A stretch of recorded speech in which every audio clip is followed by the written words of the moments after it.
नमस्कार मित्रों, जीके संसार के यूट्यूब चैनल में आप सभी का स्वागत है। आज हम लोग प्राचीन भारत के इतिहास का पार्ट 3, जिसमें हम लोग एमसीक्यू का डिस्कशन कर रहे हैं। इसका सीरीज जो है ये आपका पार्ट 3 है। इससे पहले आपका पार्ट 1 और पार्ट 2 एमसीक्यू सीरीज अपलोड हो चुका है, तो उसको आप जो है चैनल में जाके देख सकते हैं। और ये सभी प्रश्न अत्यंत ही महत्वपूर्ण है सभी परीक्षाओं के दृष्टिकोण से, जिसमें से आपका प्राचीन भारत का इतिहास परीक्षा में पूछा जा सकता है। चाहे आप कोई भी एग्जाम की तैयारी कर रहे हैं, उन सभी के लिए ये जो ये क्वेश्चन अत्यंत ही महत्वपूर्ण हो सकते हैं। तो आपसे रिक्वेस्ट है कि इससे पहले आप चैनल में जाके पार्ट 1 और पार्ट 2 अवश्य देखें। इसके बाद हम लोग पार्ट 3 आज अपलोड होने वाली है। तो आज का पहला प्रश्न है, त्रिपिटक किस धर्म से संबंधित ग्रंथ है? तो इस प्रश्न का सही आंसर हो जाएगा ऑप्शन नंबर 2, बौद्ध धर्म। जो त्रिपिटक है इसका संबंध आपका बौद्ध धर्म से है। अगला प्रश्न है, नालंदा विश्वविद्यालय की स्थापना किसने की थी? इस प्रश्न का सही आंसर हो जाएगा ऑप्शन नंबर 3, कुमारगुप्त। अगला, बौद्ध धर्म में महायान और हीनयान किसके अनुयायी हैं? तो इसका सही आंसर हो जाएगा ऑप्शन नंबर 1, महात्मा बुद्ध। महायान और हीनयान जो है बौद्ध धर्म की दो शाखाएं हैं और ये दोनों महात्मा बुद्ध के विचारों को मानते हैं। अगला प्रश्न है, पंचतंत्र की कहानियाँ किस उद्देश्य से लिखी गई थी? तो इस प्रश्न का सही आंसर हो जाएगा ऑप्शन नंबर 2, राजकुमारों को नैतिक शिक्षा देने के लिए। ऑप्शन नंबर 2 इस प्रश्न का सही आंसर हो जाएगा। और पंचतंत्र के लेखक जो विष्णु शर्मा है, इसको आप जरा ध्यान रखेंगे। अगला प्रश्न है आपका, विनय पिटक किस धर्म के अनुयायियों का मुख्य ग्रंथ है? तो इस प्रश्न का सही आंसर हो जाएगा ऑप्शन नंबर 2, बौद्ध धर्म। जो त्रिपिटक हम लोग इससे पहले क्वेश्चन में करें, तो उसी त्रिपिटक में से एक पिटक है विनय पिटक, तो इसको आप जरा ध्यान रखेंगे। अगला प्रश्न पूछा जा रहा है, शाहनामा नामक महाकाव्य किसने लिखा है? तो इस प्रश्न का सही आंसर हो जाएगा ऑप्शन नंबर 1, फिरदौसी। फिरदौसी ने जो है शाहनामा नामक महाकाव्य की रचना की है। अगला प्रश्न है, रामायण के रचयिता कौन थे? इस प्रश्न का सही आंसर हो जाएगा ऑप्शन नंबर 2, वाल्मीकि इस प्रश्न का सही आंसर है। अगला प्रश्न है, चाणक्य का अन्य नाम क्या था? इस प्रश्न का सही आंसर हो जाएगा option number 1, Vishnugupta. Option number 2, Kautilya, अर्थात 1 और 2 दोनों। ऑप्शन नंबर 3 इस प्रश्न का सही आंसर हो जाएगा। अगला प्रश्न है, प्राचीन भारत में राजसूय यज्ञ किसके द्वारा आयोजित किया जाता था? तो इस प्रश्न का सही आंसर हो जाएगा ऑप्शन नंबर 3, राजा के द्वारा। राजा जो है राजसूय यज्ञ करवाता था, इसको जरा ध्यान रखेंगे। नेक्स्ट, हड़प्पा सभ्यता का कौन सा स्थल पाकिस्तान में स्थित है? तो इस प्रश्न का सही आंसर हो जाएगा ऑप्शन नंबर 2, हड़प्पा। जो हड़प्पा सभ्यता है, हड़प्पा सभ्यता का सबसे पहला स्थल जो खोजा गया था वो था हड़प्पा, और इसीलिए उस सभ्यता का नाम हड़प्पा सभ्यता है। और हड़प्पा सभ्यता को सिंधु घाटी सभ्यता के नाम से भी जाना जाता है, जो मेसोपोटामिया की सभ्यता के समकालीन था। इस पॉइंट को भी आप जो है ध्यान रखेंगे। महाभाष्य की रचना किसने की? इस प्रश्न का सही आंसर हो जाएगा ऑप्शन नंबर 2, पतंजलि। पतंजलि ने जो है महाभाष्य की रचना की थी। नेक्स्ट प्रश्न पूछा जा रहा है, गुप्त काल को भारतीय इतिहास का कौन सा युग कहा जाता है? तो इस प्रश्न का सही आंसर हो जाएगा ऑप्शन नंबर 1, स्वर्ण युग। गुप्त काल को भारतीय इतिहास का स्वर्ण युग कहा जाता है। अगला प्रश्न है, अशोक किस वंश का शासक था? तो इस प्रश्न का सही आंसर हो जाएगा ऑप्शन नंबर 2, मौर्य वंश। जो मौर्य वंश जो है उससे संबंधित था अशोक, और अशोक महान हुए, इसके संबंध में बहुत सी कहानियाँ जो है या बहुत इतिहास में उसके बारे में बहुत जानकारी उपलब्ध है। तो ये अशोक को महान अशोक कहा जाता था, इसको आप जरा ध्यान रखेंगे। नेक्स्ट प्रश्न है,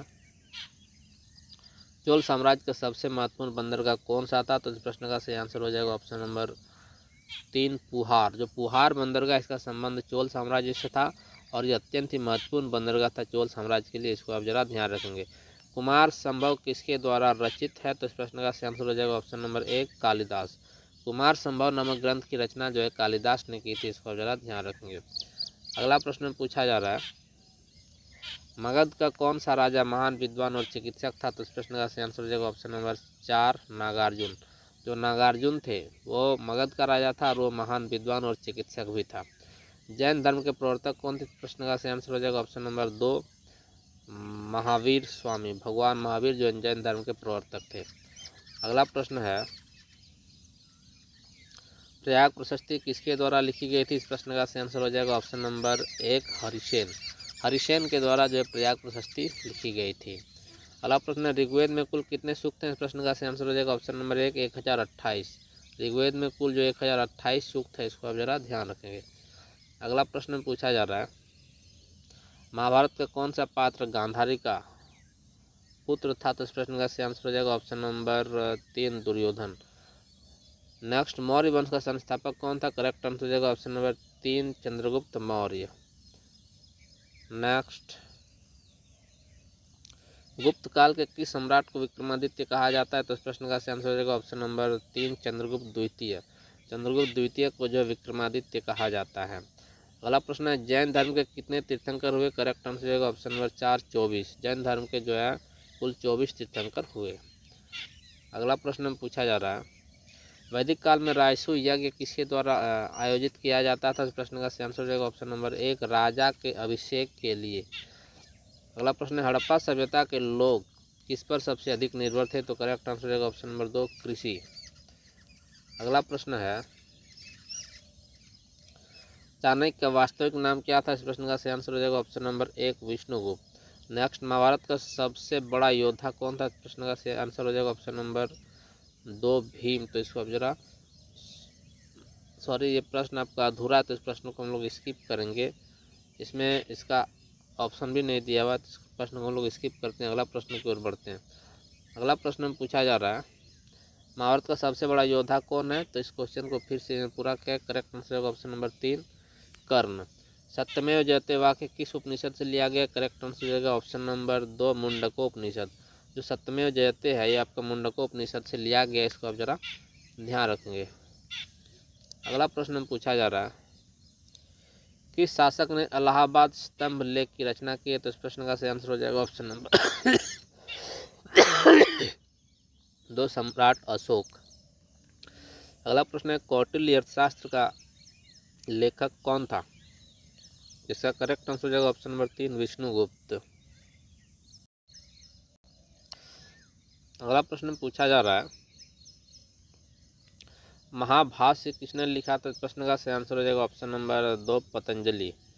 नेक्स्ट, त्रिपिटक किस भाषा में लिखी गई? सही आंसर हो जाएगा इस प्रश्न का ऑप्शन नंबर 2 पाली भाषा में। अगला प्रश्न है, शक संवत की शुरुआत किसने की? इस प्रश्न का सही आंसर हो जाएगा ऑप्शन नंबर 2 कनिष्क। अगला, महाजनपद काल में कुल कितने महाजनपद थे? इस प्रश्न का सही आंसर हो जाएगा ऑप्शन नंबर 3 16। कुल 16 महाजनपदों की जानकारी जो है मिलती है। अगला प्रश्न है, हरिसेन किस सम्राट का दरबारी कवि था? तो इस प्रश्न का सही आंसर हो जाएगा ऑप्शन नंबर 2 समुद्रगुप्त। समुद्रगुप्त का दरबारी कवि जो है हरिसेन था, इसको आप जरा ध्यान रखेंगे, अत्यंत ही महत्वपूर्ण प्रश्न है। पंचतंत्र की कहानियां किसने लिखी? तो सही आंसर हो जाएगा ऑप्शन नंबर 2 विष्णु शर्मा।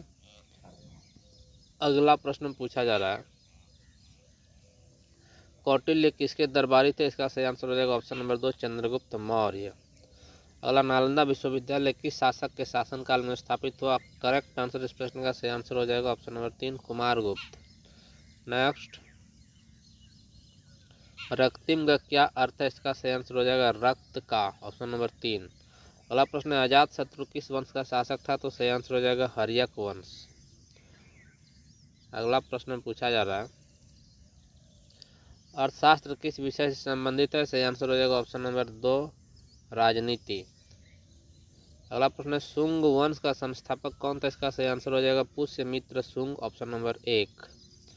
अगला प्रश्न है, तक्षशिला विश्वविद्यालय किस काल में प्रमुख शिक्षा केंद्र था? इसका सही आंसर हो जाएगा ऑप्शन नंबर 1 मौर्य काल। अगला, ऋग्वेद की रचना किस भाषा में की गई? करेक्ट आंसर हो जाएगा ऑप्शन नंबर 1 संस्कृत।